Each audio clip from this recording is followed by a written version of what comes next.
Your Steve Jones Show podcast is loading now. The Steve Jones Show podcast is sponsored by Sunbury Motors, North 4th Street in Sunbury, and Sunbury Motors Kia, routes 11 and 15 in Hummel's Wharf.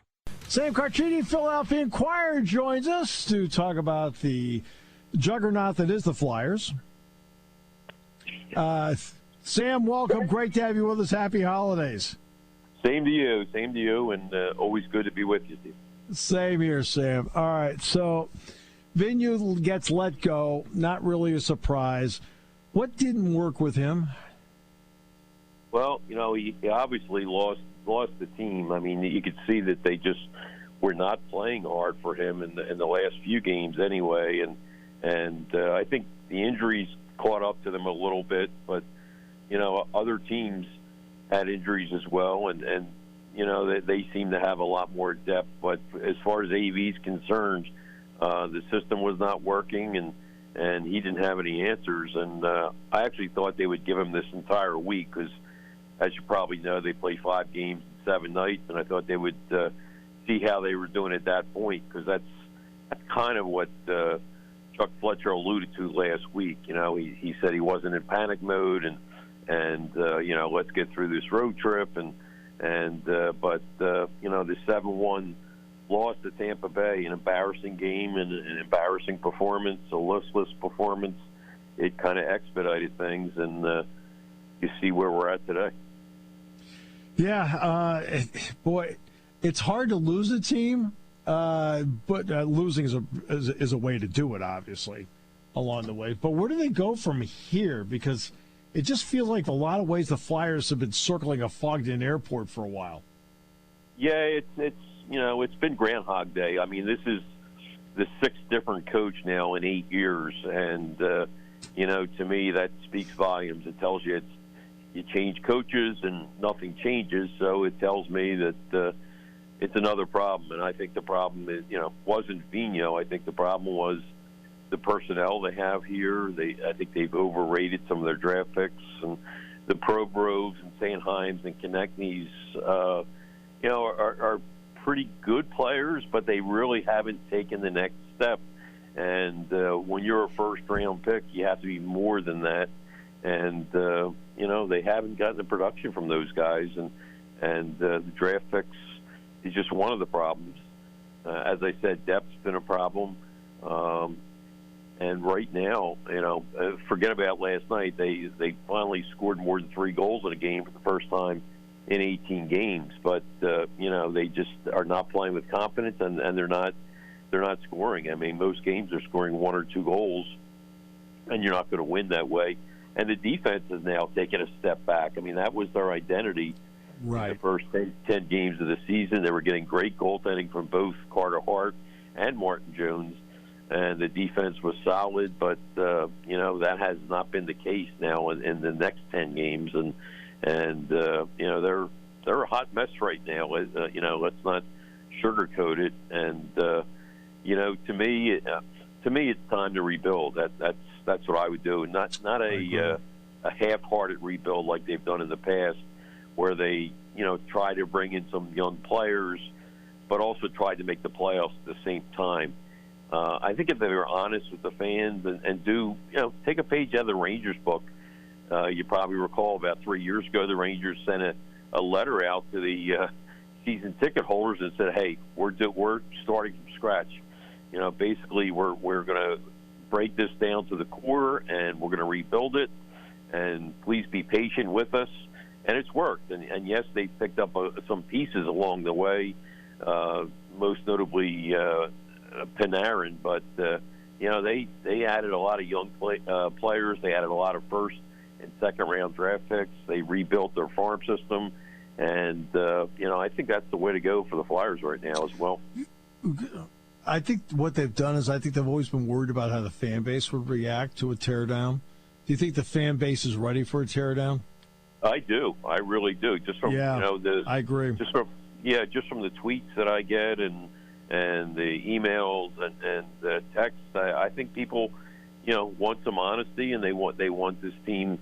If you're in the middle all the time, you're not going to get the good high draft picks, and you're really not going to have much of a chance to get past one round. They've only gotten past the first round once in 10 years now. So that's kind of been the direction of this team. They're kind of stuck in the middle, and that's the worst place to be in sports. You know, I think if you tear it down and build it up, people will be patient, and you know, it can be enjoyable too to watch the young kids develop but you know, they even get fortunate. They get a number 2 overall pick, and that didn't even work out. So, you know, it's been a rough time with this team. It really has. I'd say for over a decade now, or about a decade. Yeah, what they're in right now is what I refer to as the Atlanta Hawks syndrome. The Flyers have been good enough to make the playoffs, not good enough to ever advance, and you just get caught in that vicious, I'm really going nowhere circle. And I feel like that's where the Flyers have been. They've got Atlanta Hawks disease. Yeah, that's a good way to describe it because, you know, realistically, even if they catch fire and get in the playoffs this year, I don't really see them going far. I mean, and the problem right now is a lot of teams, you know, with what St. Louis did 3 years ago, they were dead last out of 31 teams at the time, and that was in early January, and they made a coaching change, and it took a while. It took about 6 weeks before they grasped Craig Berube's system, and you know, they brought up the goalie Binnington. He got hot. They went on a roll. They won 11 straight, and the next thing you know, they're not only in the playoffs, but they're going all the way and winning their first cup ever. So I think a lot of GMs now have that syndrome that, you know, hey, if we just get in and our goalie gets hot, but you know that was an anomaly. That does not really happen too often, and that might happen every 25 years. So you know, I wouldn't count on that. To me, you rebuild, and you know, instead of trying to, you know, catch lightning in a bottle, if you will. And, you know, I do it a different way and start to rebuild now.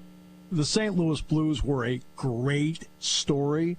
Well, the reason it was a great story is it hardly ever happens. That's why it's a great story, without a doubt. On the defense, you and I have both seen it, Sam, in every sport. There's a section of a team, football, basketball, hockey, whatever, really good, hanging in, really good, hanging in, and at some point they need help, and then all of a sudden it breaks. And that's because they never got the help. And the offense has not helped this defense at all, and it finally broke. I mean, it's just too much pressure on them all the time to keep getting stops.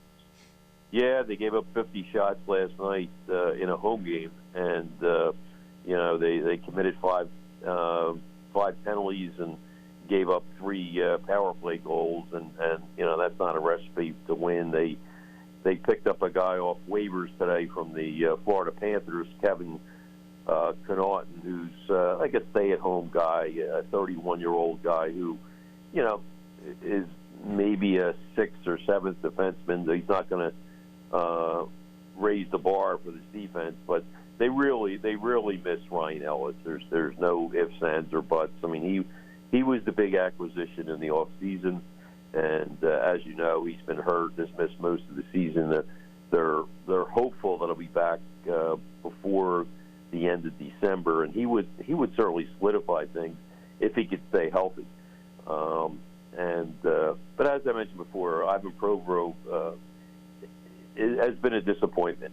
I mean, Provorov, it seems like, needs somebody to stabilize his game. He was terrific when Niskanen was here, had a bad year last year without Niskanen, and has struggled this year without Ellis. And, you know, by this point, you know, Provorov's been around a long time. He should be able to anchor a top pairing, and he just hasn't taken that step. And the same thing, I think, goes with Travis Sanheim, who has no goals in they've played 21, 22 games now. And I really thought he was going to be a guy who scored 12, 13, 14 goals a year, a good puck mover. And they just haven't gotten that development from him. And as I said before, I think the lack of development, the lack of star power from some of these number 1 picks has really hurt them. And you can throw Nolan Patrick into that too. Of course, there were some extenuating circumstances with his injuries, but they really needed him to be a worthy number 2 pick, and that didn't happen either. Yeah. I think there's a line in the movie Mission Impossible Fallout, and this I think goes to the Flyers' offense. Yeah. Hope is not a strategy. Oh, you must be new.